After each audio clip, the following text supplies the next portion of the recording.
ये जो किसान आंदोलन चल रहा है इसको आप किस तरीके से देखते हैं?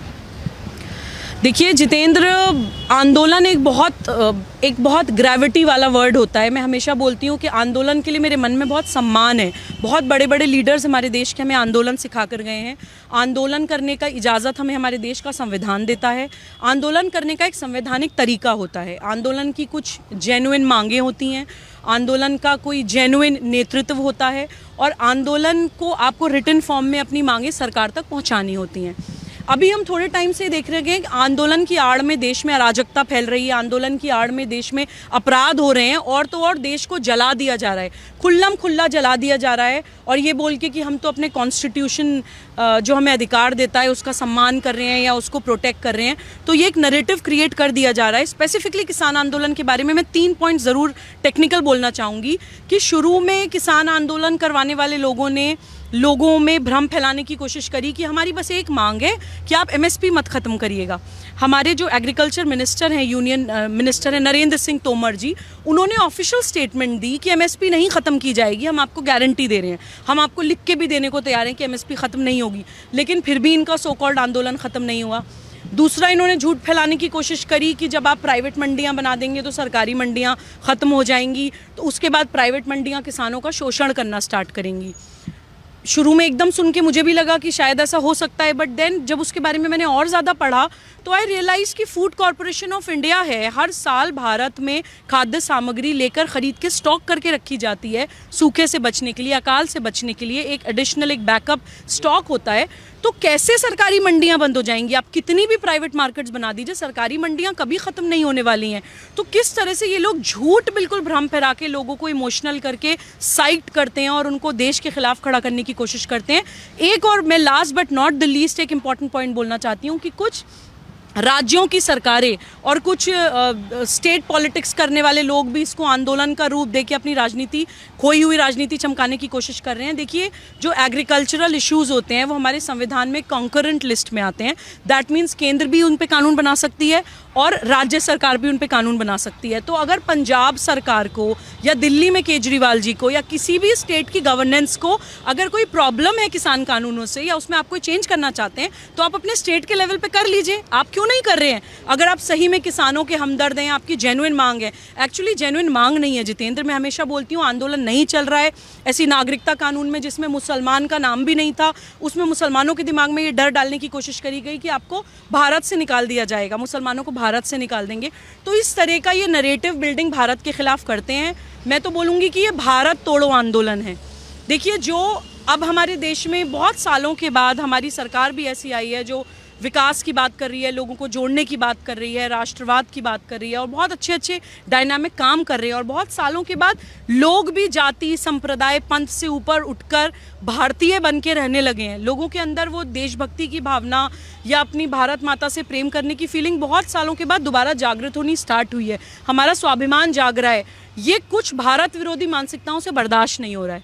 वो हमें तोड़ने के लिए कैसे गुट बता रहे हैं। आप देखिए, शाहीन बाग में या नागरिकता कानून में ये लोग दलित, मुसलमान, 2 गुटों को इन्होंने भारत से तोड़ने की कोशिश करी थी। अब यहाँ पे किसान आंदोलन में ये लोग जाट और सिख, किस तरह से ये लोग सेगमेंट्स बनाते हैं। मैं देखिए आपके चैनल के माध्यम से जाट समाज से भी अपील करना चाहती हूँ। एक एग्जाम्पल भी दूंगी जितेंद्र। समाजवादी पार्टी के एक विधायक हैं Nahid Hasan, if I am not wrong.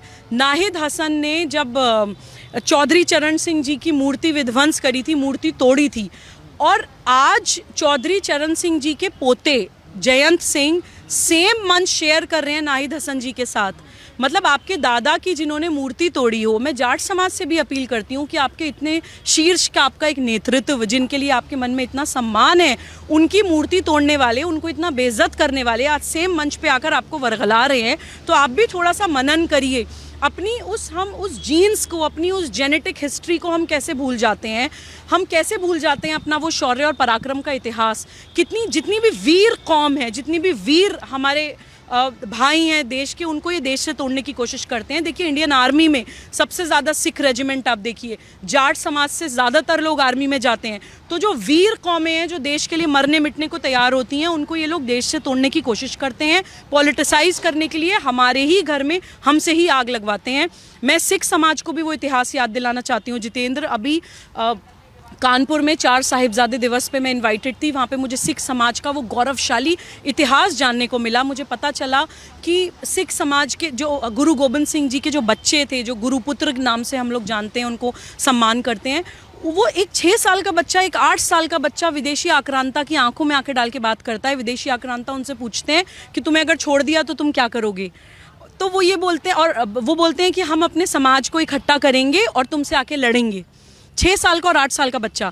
और फिर विदेशी आक्रांता उनसे बोलता है कि अगर हार गए तो, उनको बच्चा समझ के वो बात कर रहा है, तो वो ये बोलता है, एक 6 साल का बच्चा और 8 साल का बच्चा, कि सिख कभी हारता नहीं है देश के और धर्म के लिए। सिख या तो जीतता है या शहीद होता है।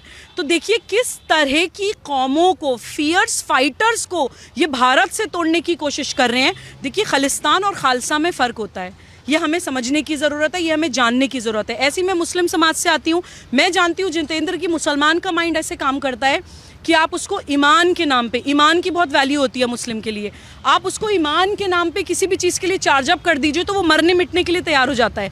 मैंने अपना ईमान अपने देश से जोड़ लिया है। मैं लाल किले पे खड़े होकर आपको ये बाइट दे रही हूँ, मैं मरने से भी नहीं डर रही हूँ क्योंकि मेरा ईमान मेरे देश से जुड़ गया है। तो इसीलिए मुसलमान भी एक बहुत फियर्स कौम है। अशफाकुल्ला खान हो या एपीजे कलाम हो या ब्रिगेडियर उस्मान हो, जो भी कौम भारत के लिए मरने मिटने को तैयार होती हैं, उनको ये आंदोलनों के नाम पे, उनको कभी प्रताड़ित करके और फिर ये बोल के कि देखो भारत में तुम्हारे साथ ये हो रहा है, कभी उनको विक्टिम बना के, कभी उनको अपराधी बना के भारत को तोड़ने की कोशिश करते हैं। ये हम लोगों को समझने की ज़रूरत है। एक और मैं कौम का नाम यहाँ पे बोलना चाहूँगी Jitendra, otherwise this bite would be incomplete. Shaheen Bagh में दलित समाज के लोगों को इन लोगों ने भटकाने की कोशिश करी थी। देखिए दलित समाज हमारे भारत के वॉरियर्स हैं, हमारे धर्म योद्धा हैं। और धर्म जब मैं बोलती हूँ, मैं हमेशा कर्तव्य पालन की बात करती हूँ। धर्म से मेरा मतलब कोई पूजा पद्धति या पंथ नहीं है। देखिए जिस टाइम विदेशी आक्रांताओं ने भारत पे आक्रमण किया था और वो जबरन धर्म परिवर्तन करवा रहे थे, उस टाइम एक समाज ने मना कर दिया था कि कुछ भी कर लीजिए आप हमारे साथ, हम धर्म परिवर्तन नहीं करेंगे। तो उनको ह्यूमिलिएट करने के लिए, उनको धर्म परिवर्तन के लिए मजबूर करने के लिए उनसे निकृष्ट काम करवाए जाते थे। तो जो दलित भाई आज के टाइम में दलित हैं, वो वही लोग हैं जिन्होंने धर्म परिवर्तन करने से मना कर दिया था, जो किसी भी कीमत पे नहीं झुके उन आक्रांताओं के सामने। तो कभी भी आप देखिएगा कि हमेशा उस समाज को तोड़ने की कोशिश करेंगे जो फियर्स है, जो भारत माता के सपूत है और भारत माता के ऐसे बच्चे, ऐसे बेटे और बेटियां जो अपनी माँ के लिए जान भी देने से गुरेज ना करें। ऐसे लोगों के दिमाग में ये बांटने की राजनीति करते हैं, अलगाववाद के बीच डालते हैं, उनको अपराधी बनाते हैं और बच्चों से, बेटों और बेटियों से ही अपने माँ का आंचल जलवाते हैं। ये वो वाली मानसिकता है जितेंद्र। और पंजाब पॉलिटिक्स के बारे में भी मैं एक बात ज़रूर क्विकली बोलना चाहूँगी कि देखिए खालिस्तानियों के जो एक टाइम था कि प्रभुत्व था पंजाब में, और पंजाब बहुत टाइम तक एक टेरर आउटफिट से जूझा है, लेकिन अब वो पंजाब उस चीज़ से बाहर निकल गया है। कश्मीर इन लोगों के चंगुल से बाहर आ गया है, बंगाल इन लोगों के चंगुल से बाहर आने वाला है। तो ये लोग बौखला रहे हैं। अब इन लोगों की नज़रें हैं कि किसी तरह से पंजाब को हाईजैक कर लिया जाए, किसी तरह से सिख समाज के बच्चों में खालिस्तानी वाला इमोशन जगा के उनको भारत से तोड़ दिया जाए। लेकिन ये ना भूलें, ये कतई ना भूलें कि कुछ लोग अराष्ट्रीय हो सकते हैं, क्लूलेस हो सकते हैं, कंफ्यूज्ड हो सकते हैं, लेकिन देशद्रोही नहीं है। हमारी जो कौम है, जो हमारी वीर कौमें हैं, वो देशद्रोही नहीं है जितेंद्र। उनको सिर्फ अपना सही इतिहास जानने की ज़रूरत है, उनको सिर्फ नेशनल पॉलिटिक्स को सही तरह से समझने की ज़रूरत है, उनको अपना नेतृत्व ठीक करने की ज़रूरत है। जिस दिन उनको समझ आ गया, जिस दिन भारत के मैप पे बैठ के उन्होंने स्थिति समझ ली या भारत का वो इतिहास जान लिया, अपनी कौम का वो इतिहास जान लिया, मुझे नहीं लगता कि उनको किसी भी मोटिवेशन की ज़रूरत पड़ेगी या कोई भी उनको भारत के खिलाफ भड़का पाएगा। ये मैं गारंटी के साथ आपके चैनल के माध्यम से द्वारा किया जा रहा है।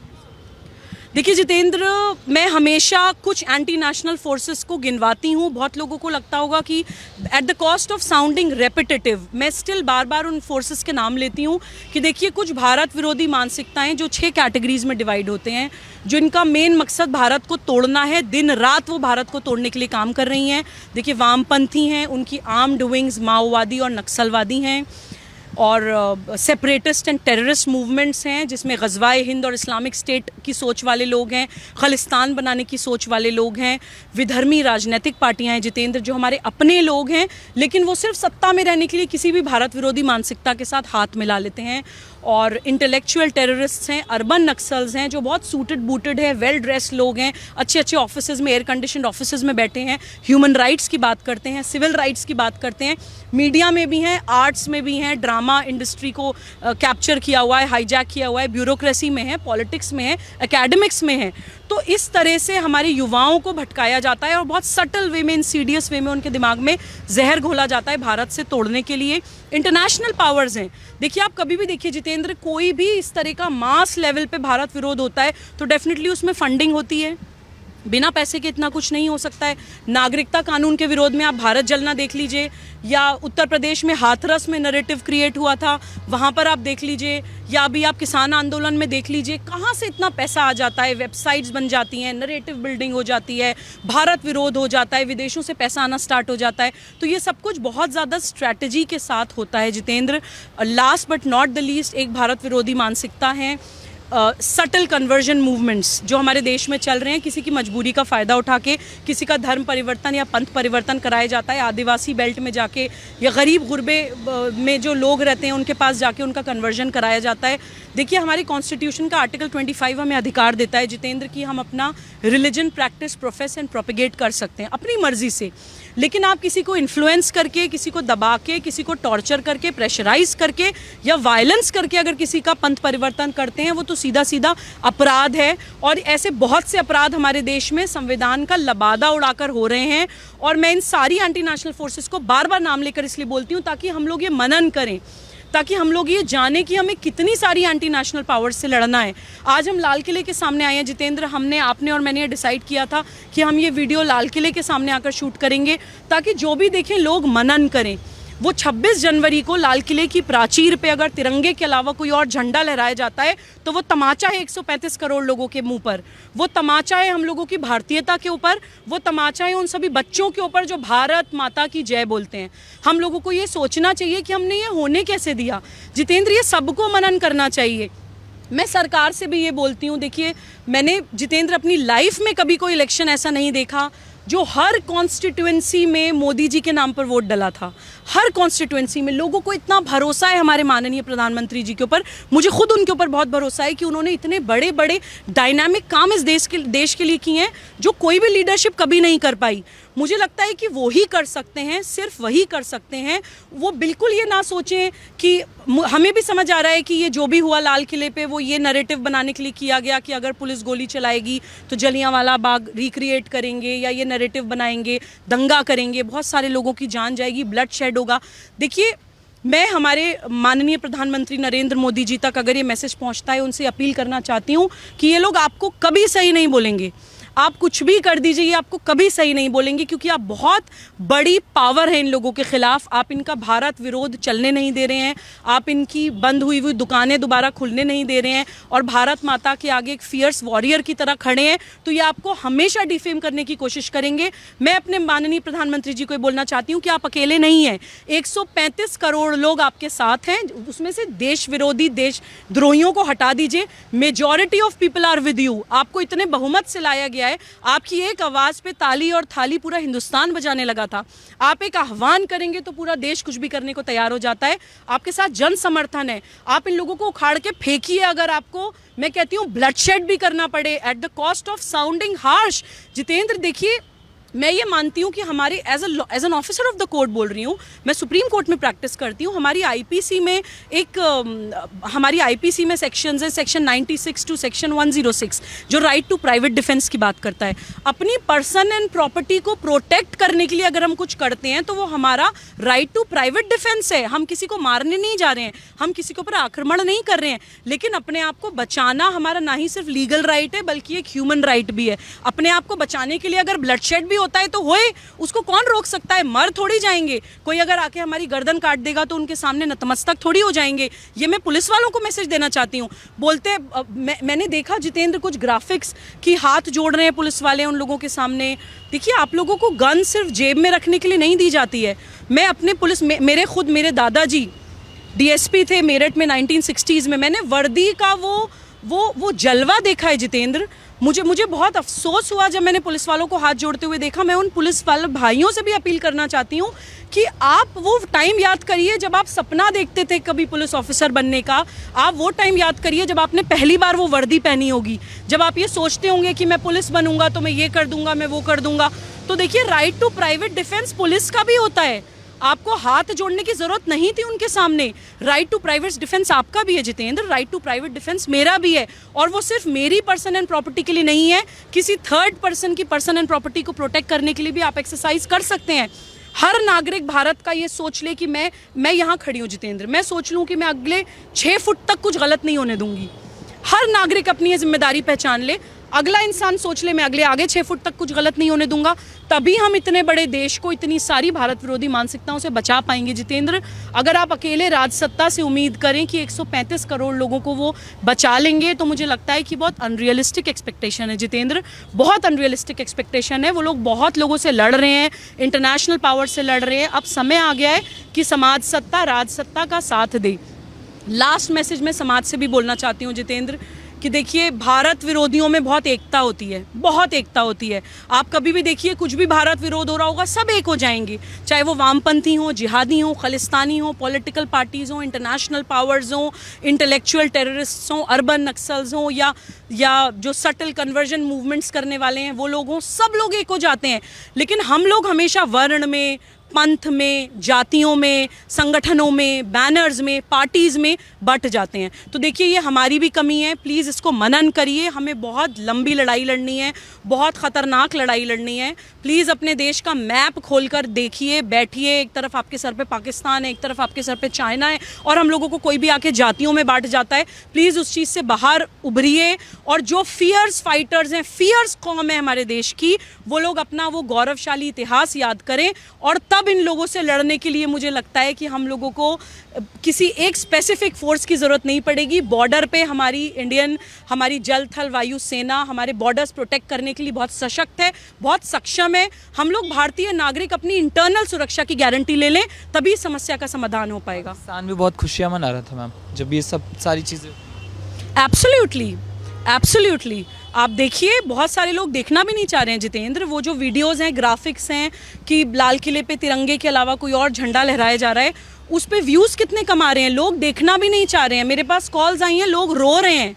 तो देखिए, हम लोगों को भी ये मनन करना चाहिए कि हज़ारों सालों तक हमारी साइकी में, हमारी जीन्स में डर डाला गया है जितेंद्र।